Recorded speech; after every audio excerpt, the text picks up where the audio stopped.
Hello friends, income tax के cases की series में आज जो केस हम डिस्कस करेंगे वो इस चीज को लेकर के है कि यदि एसएससी कोई अपनी अपील इनकम टैक्स ट्रिब्यूनल के अंदर फाइल करता है और अपने ग्राउंड्स को रेज करता है,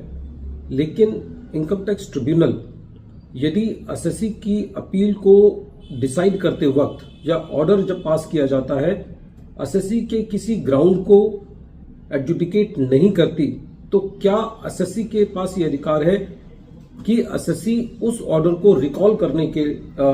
कर सकता है उस एक्सटेंट तक जिस एक्सटेंट तक एसएससी के ग्राउंड्स को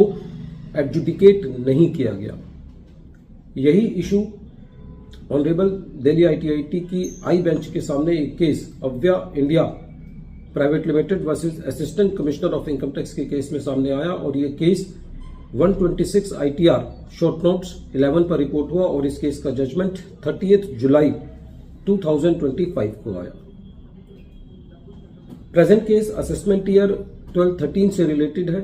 एसएससी ने दिल्ली आईटीआईटी के अंदर एक अपील फाइल करी। एसएससी ने काफी सारे ग्राउंड्स रेज करे और उस मेमो ऑफ ग्राउंड्स में एसएससी ने एक ग्राउंड नंबर 5 भी रेज किया, जिस ग्राउंड के मुताबिक एसएससी का ये कहना था कि असेसिंग ऑफिसर और डीआरपी ने एसएससी को जो एक्सचेंज लॉस कैपिटलाइज हुआ है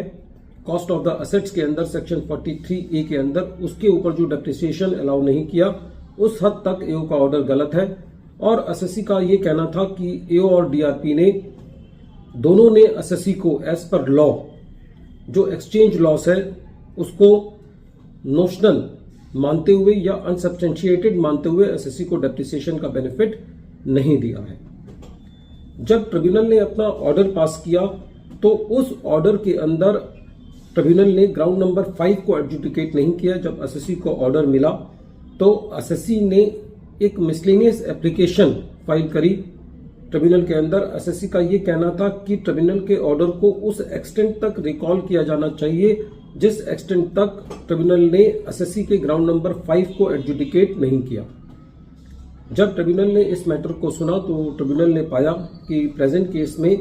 जो ट्रिब्यूनल के ऑर्डर के परसुअल के बाद ये सामने आया कि ग्राउंड नंबर 5 जो है वो एसएससी का एडजुडिकेट नहीं हुआ है। ट्रिब्यूनल ने ये भी पाया कि during the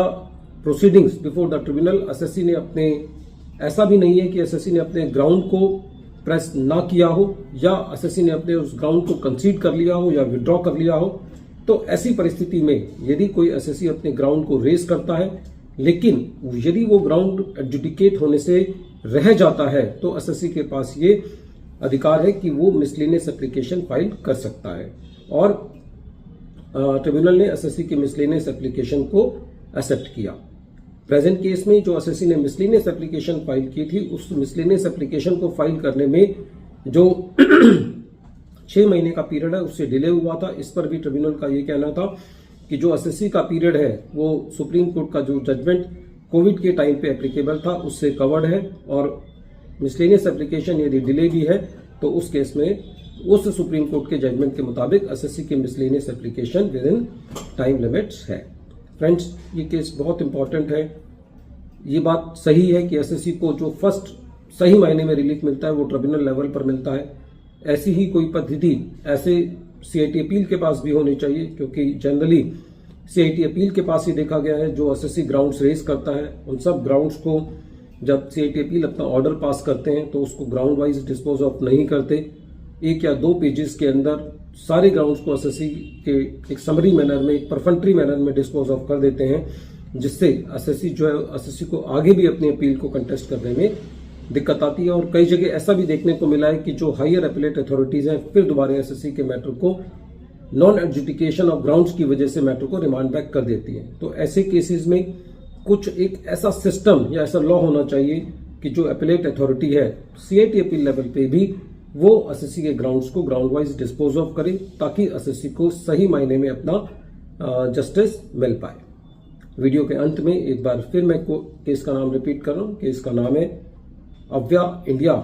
private limited versus assistant commissioner of income tax और ये केस 126 ITR